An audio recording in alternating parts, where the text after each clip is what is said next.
You can mark your expenses as billable in QuickBooks so you can charge your customers for them later. Let's go over how to turn this feature on, how to mark expenses as billable and assign them to a customer.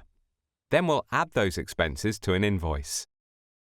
First, make sure you have billable expenses turned on. Go to Settings and Account and Settings.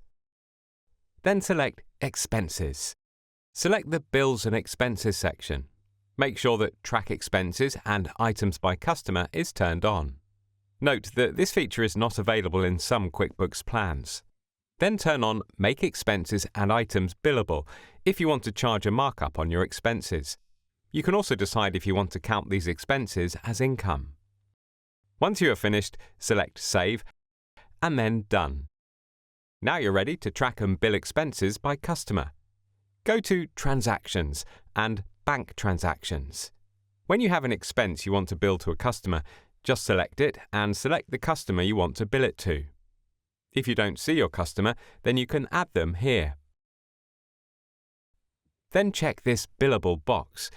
When you are done, select Add. You can also do this for manual expenses, checks, or bills. Just create one like you normally would, and you'll see the Billable box and Customer drop-down here.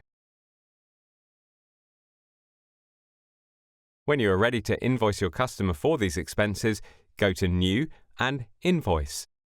Select your customer, and then under Suggested Transactions, you'll see all the billable expenses you've assigned to this customer. Select Add so you can add this expense to your invoice. You can select this icon to open the expense. Once you add the expense, you'll see all of it by line items on your invoice. You can make any changes you need. If you turned on the markup field, you'll see that as a separate line that you can also edit.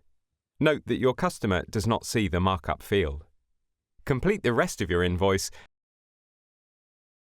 and send it to your customer. That's it. Now you're ready to start tracking expenses to bill your customers.